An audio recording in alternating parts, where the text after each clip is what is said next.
Have you ever said to yourself, I'm just too busy to love? I don't know what else to do, right? In our Hold Me Tight series, based on Dr. Sue Johnson's book called Hold Me Tight, we're going to be going through the chapters and providing some key points that I find that's going to help strengthen our relationships with our partner.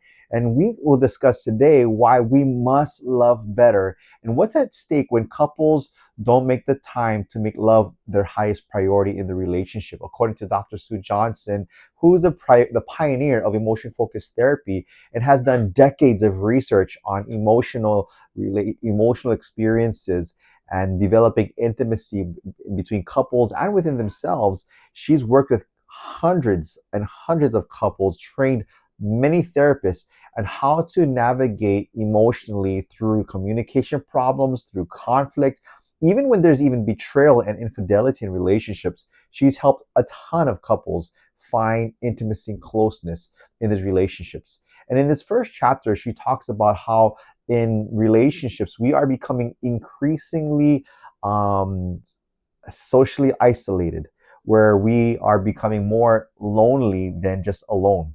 You see, alone is kind of thing you do something, you go to the park by yourself, you go to the beach by yourself, that's alone. Or you're driving in the car by yourself, that's alone. But lonely is a whole nother level of being alone. Lonely is you have no one to turn to. Lonely is you don't know who to run to, who to talk with. You don't have anyone to talk to. You don't have anyone to work through stuff, right?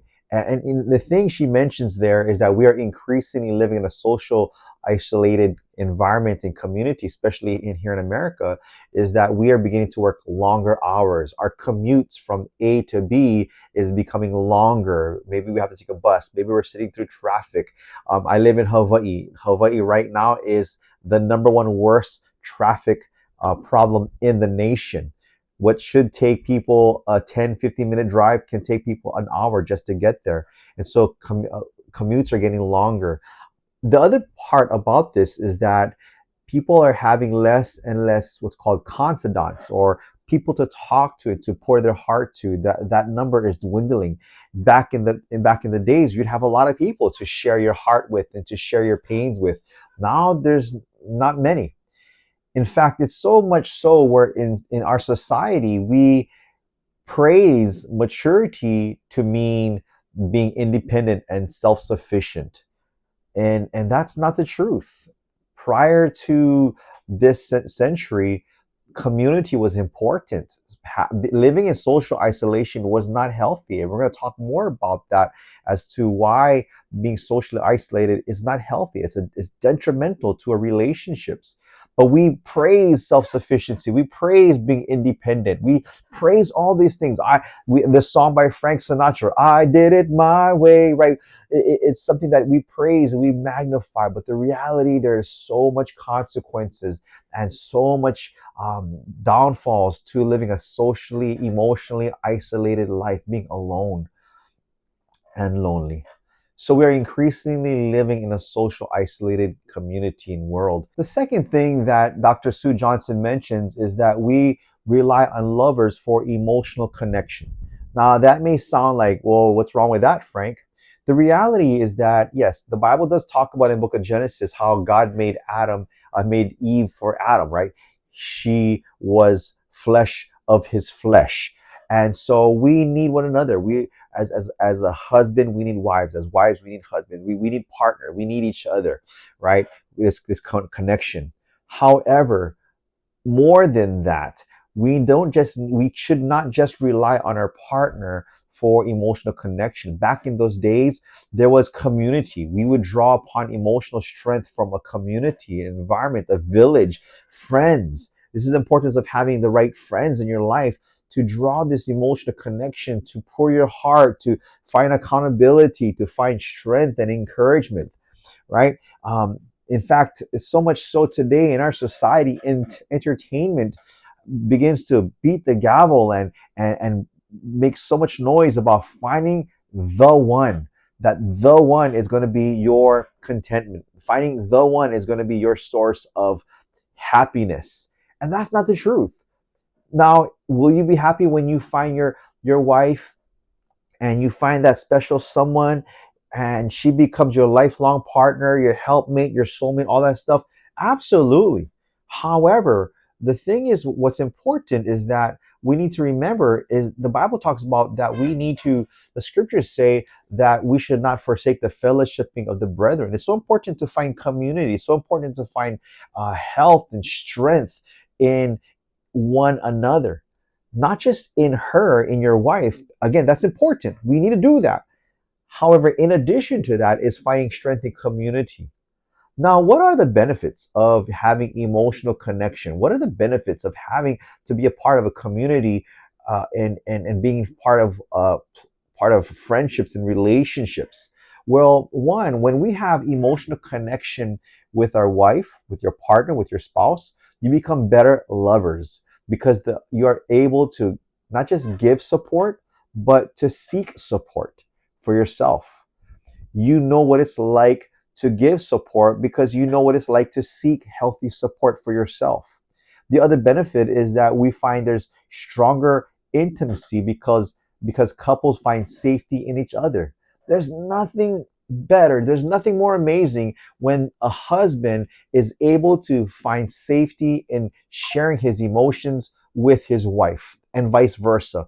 I've seen marriages go 180 degree in going from worse to good because the wife found safety, emotional safety, and turning to her husband and sharing the deepest, darkest things from her heart that she's been holding back.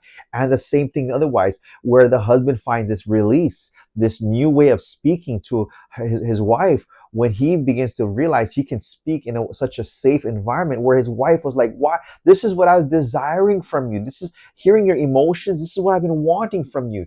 And as men, we're taught to dumb it down. We're taught to suppress those emotions. But in reality, that is the key to intimacy and closeness in relationships.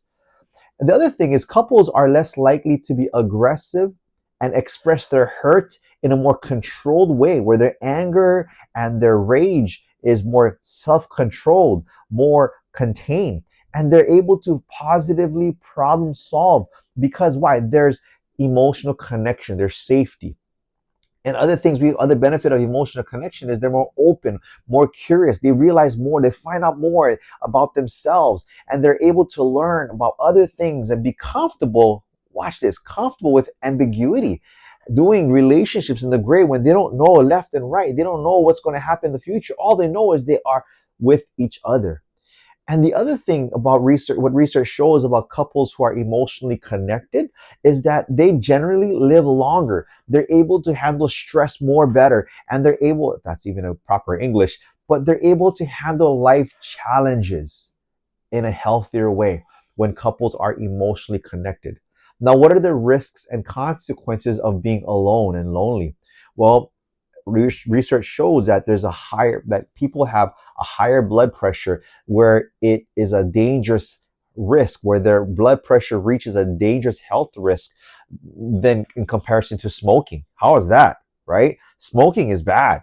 However, when couples find safety and emotional connection with each other, man, it lowers that. But when they're not able to be emotionally connected, it worsens their health. Other thing is that when there's no emotional connection, and there's loneliness and aloneness in the relationship, there's weaker immune system, there's a weaker hormonal system, and there's a weaker ability to heal. That is crazy, isn't it? When couples are not able to be emotionally connected with each other, there's all these consequences. Now, I like what Dr. Sue Johnson says in her book here. I'll close with this. She says, love is not the icing on the cake of life. It is a primary basic need like oxygen or water. Once we understand and accept this, we can more easily get to the heart of relationship problems. I love that. Stay tuned for the next video as we continue to plow through this amazing book, Hold Me Tight. And for more information, I have a video right over here, where we talk about the 3 steps to emotional safety. Watch that video. It'll kind of start hitting the tip of the iceberg of this book of Holding Me Tight. Watch this and also look for future videos. Also, if you want to read along with this, you can buy this book. I have an affiliate link in the description below. It kind of also get a small kickback as well to help me out, pay for college for my school, my kids' school college. You know what I'm saying? But it helps us out to continue this YouTube channel. I encourage you to like, subscribe, and comment down below how you've been liking this book or any questions you may have about relationships. I hope this helps. Enjoy life. Take care.